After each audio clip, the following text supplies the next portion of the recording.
ये है जुपिटर, जिसे किंग ऑफ द प्लैनेट्स भी कहते हैं, क्योंकि ये ना सिर्फ बाकी सभी प्लैनेट से साइज में बड़ा है, बल्कि ये बहुत ही ज्यादा खतरनाक और पावरफुल प्लैनेट भी है। इस प्लैनेट की ग्रेविटी इतनी स्ट्रॉन्ग है कि ये दूसरे प्लैनेट्स के ऑर्बिट्स पर भी असर डालती है। अगर कोई इंसान जुपिटर पर जाए तो वो अभी जुपिटर की सबसे ऊपर वाली बादलों की लेयर तक भी नहीं पहुंचेगा कि इससे पहले ही इस प्लैनेट पर एक ऐसा तूफान घूम रहा है जो हमारी पूरी अर्थ के मुकाबले में 3 गुना ज्यादा बड़ा है, जो पिछले 300 सालों से कभी रुका ही नहीं। जुपिटर और इसके बाद के प्लैनेट्स का साइज इतना बड़ा क्यों है और इससे पहले के प्लैनेट्स जो हैं वो छोटे क्यों हैं? हमारे सोलर सिस्टम में 2 तरह की कैटेगरी के प्लैनेट्स होते हैं। आखिर ये एस्ट्रॉयड कहाँ से आते हैं? 2021 में की गई स्टडी के मुताबिक जिस एस्ट्रॉयड से डायनासोर का खात्मा हुआ था, वो एस्ट्रॉयड भी। जुपिटर क्यों जरूरी है? क्या जुपिटर के होने या ना होने से हमें कोई फर्क पड़ता है? आज हम जानेंगे जुपिटर के बारे में, साइंटिस्ट की कुछ ऐसी रिसर्च थ्योरीज जो इन प्लैनेट्स के बारे में आपकी सोच को बदल कर रख देगी।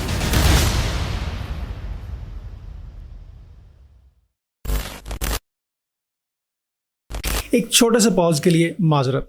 अगर आपको हमारा कंटेंट वैल्यूएबल लगता है तो हमारी वीडियो को लाइक करें और कमेंट बॉक्स में अपना एक्सपीरियंस जरूर शेयर करें, और इसी तरह के मीनिंगफुल कंटेंट के लिए हमारा चैनल सब्सक्राइब करें।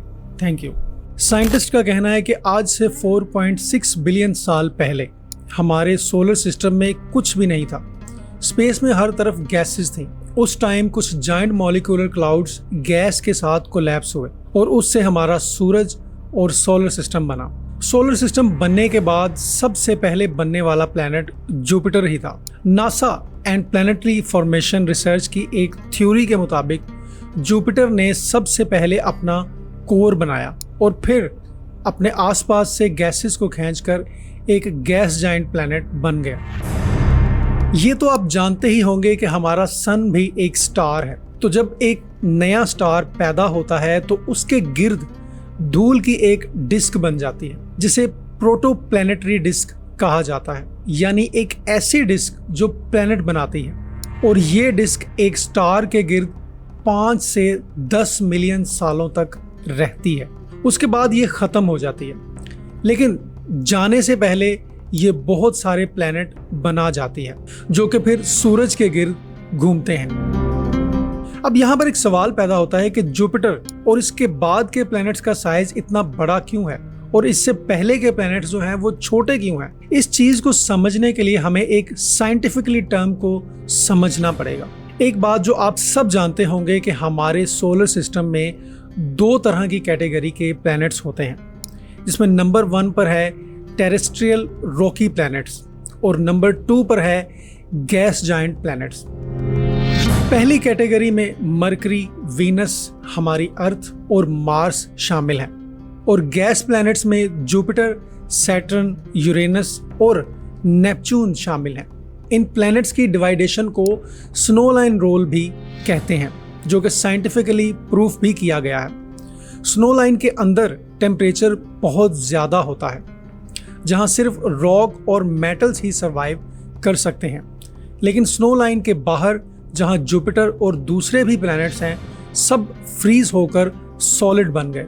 इन फ्रोजन मटेरियल्स की वजह से जुपिटर के पास बहुत ज़्यादा बिल्डिंग मटेरियल अवेलेबल था, जिसने उसके रॉकी कोर को जल्द बनाने में हेल्प आउट किया। नासा और प्लैनेटरी फॉर्मेशन रिसर्च ये कहती है कि जब जुपिटर का रॉकी आइस कोर 10 अर्थ के बराबर हो गया तो उसने अपने आसपास के गैसेस को रैपिडली खींचना शुरू कर दिया, इसलिए वो इतना बड़ा गैस जायंट बन गया। वैसे तो जुपिटर को भी एंशिएंट टाइम से ही डिस्कवर किया जा चुका था, क्योंकि जुपिटर उन 5 प्लैनेट्स में से है जो कि बिना किसी टेलीस्कोप के भी दिखाई देते हैं। इसके अलावा भी कुछ प्लैनेट्स हैं जिनको हम टेलीस्कोप के बगैर इंसानी आंख से देख सकते हैं। इस हवाले से मैं अपनी सैटर्न वाली वीडियो में ऑलरेडी डिटेल में डिस्कस कर चुका हूँ। खैर, जुपिटर भी एक प्लैनेट है, ये बात लोग पहले से ही जानते थे, लेकिन कुछ बातें लोगों को अभी भी मालूम नहीं थी। जुपिटर को देखने वाला सबसे पहला इंसान गैलीलियो था।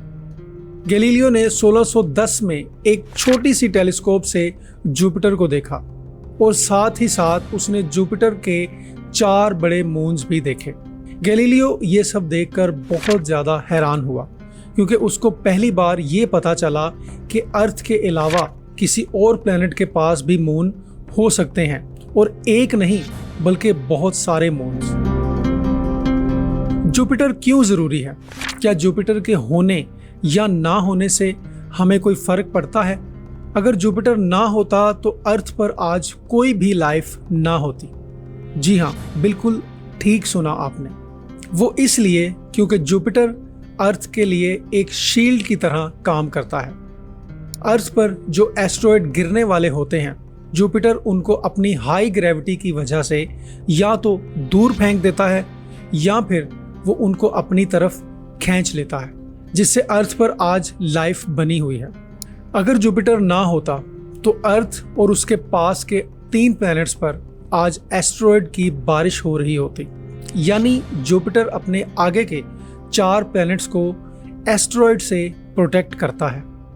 अब सवाल यह है कि आखिर ये एस्ट्रॉयड कहाँ से आते हैं?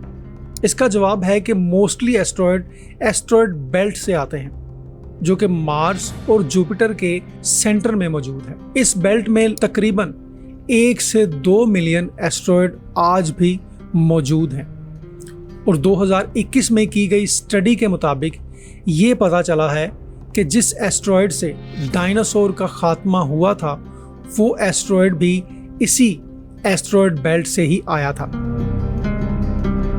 अब अगर आप ये सोचते हैं कि एस्ट्रॉयड बेल्ट में एस्ट्रॉयड बहुत ज़्यादा तादाद में होंगे और वो वहाँ एक बारिश की तरह होंगे, तो ऐसा बिल्कुल भी नहीं है।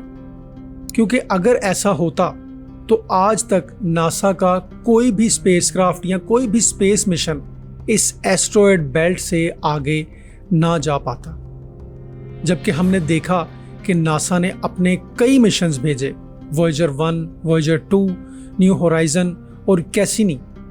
असल में उन एस्ट्रॉयड के बीच मिलियंस ऑफ किलोमीटर का डिस्टेंस होता है।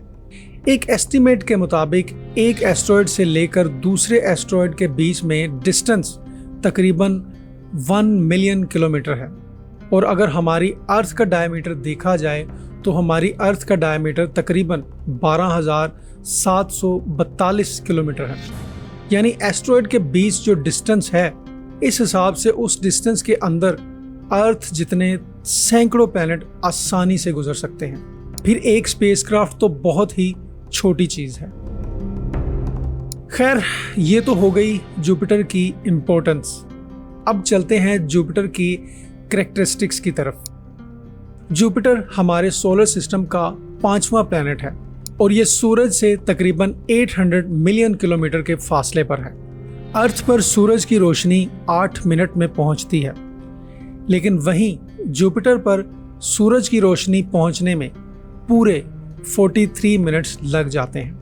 जुपिटर की रोटेशन सोलर सिस्टम के बाकी सभी प्लैनेट्स में से सबसे ज़्यादा फास्ट है। जहां अर्थ अपनी एक रोटेशन 24 घंटे में कंप्लीट करती है, वहीं जुपिटर सिर्फ 9 घंटे और 56 मिनट्स में अपनी एक रोटेशन कंप्लीट कर लेता है, जिसकी वजह से ये सोलर सिस्टम का सबसे फास्ट रोटेशन वाला प्लैनेट बनता है। अर्थ पर एक साल 365 दिन का होता है, लेकिन जुपिटर का एक साल अर्थ के पूरे 12 साल जितना है। इसी तरह अर्थ पर साल में मौसम भी बदलते हैं, जैसे गर्मी, सर्दी, बहार वगैरह, लेकिन जुपिटर पर मौसम है ही नहीं। वहाँ का टेम्परेचर हमेशा एक जैसा ही रहता है। मतलब जब से वो बना है उसका टेम्परेचर आज तक वैसा ही है। जुपिटर का साइज अर्थ से इतना बड़ा है कि अगर जुपिटर के अंदर अर्थ को भरा जाए तो इसके अंदर 1300 से भी ज़्यादा अर्थ फिट आ जाएंगे। हमारी अर्थ की कोर में तो पिघला हुआ मेटल है, जिसकी वजह से अर्थ के गिर्द मैग्नेटिक फील्ड बनती है। लेकिन साइंटिस्ट अभी तक ये नहीं जान पाए कि जुपिटर के कोर में ऐसा क्या है जिससे उसकी मैग्नेटिक फील्ड इतनी ज़्यादा पावरफुल है। क्या वहाँ भी कोई पिघला हुआ मेटल है या कुछ और, ये कोई नहीं जानता।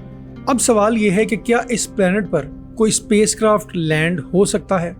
तो इसका जवाब है नहीं, क्योंकि जुपिटर एक गैस जायंट प्लैनेट है जहां ग्राउंड है ही नहीं, बल्कि सिर्फ गैसेस हैं, जिन गैसेस का टेम्परेचर इतना ज़्यादा है कि अगर कोई स्पेसक्राफ्ट जुपिटर के अंदर लैंड होता है तो वो जुपिटर के अंदर गिरता ही चला जाएगा। लेकिन इससे पहले कि वो जुपिटर की कोर तक पहुंचे, या तो वो उन गैसेस के प्रेशर की वजह से फट जाएगा या फिर वो उनके एक्सट्रीमली हॉट टेम्परेचर की वजह से भाप बनकर इवेपोरेट हो जाएगा। और ऐसा एक बार हो भी चुका है, जिसके बारे में मैं अपनी सैटर्न वाली वीडियो में डिटेल से बता चुका हूं। आप इस वीडियो के बाद वो वीडियो भी देख सकते हैं। वैसे तो जुपिटर पर अब तक 9 स्पेसक्राफ्ट भेजे जा चुके हैं, लेकिन जो स्पेसक्राफ्ट जुपिटर के अंदर गया वो था गैलीलियो। जब 2 ट्विन स्पेसक्राफ्ट वॉयेजर 1 और वॉयेजर 2 जुपिटर के पास से गुजरे तो उनसे मिलने वाले डेटा से पता चला कि जुपिटर के पास अपने रिंग्स भी हैं। उन स्पेसक्राफ्ट ने जुपिटर के कुछ नए मून्स भी डिस्कवर किए। ये सब देखने के बाद साइंटिस्ट ने फैसला किया कि एक ऐसा स्पेसक्राफ्ट डिज़ाइन किया जाए जो ना सिर्फ जुपिटर के मून्स को अच्छे से स्टडी करे, बल्कि जुपिटर को भी मुकम्मल तौर पर स्टडी करे। इस फैसले के बाद साइंटिस्ट गैलीलियो नाम का एक स्पेसक्राफ्ट डिज़ाइन करते हैं, जिसके अंदर वो एक छोटे से प्रॉब को अटैच करते हैं, जिसे वो फिर जुपिटर के ऊपर लैंड कराने का सोचते हैं। जैसे ही वो प्रॉब जुपिटर के एटमॉस्फेयर में एंटर होता है तो उसने क्या देखा और उसके साथ फिर क्या हुआ, ये सब जानेंगे हम जुपिटर के पार्ट 2 में। और इस चैनल को भी सब्सक्राइब कर लें ताकि मैं इसका अगला पार्ट जल्द अज जल्द जैसे ही बनाऊं वो वीडियो आप तक पहुंच सके। Thank you.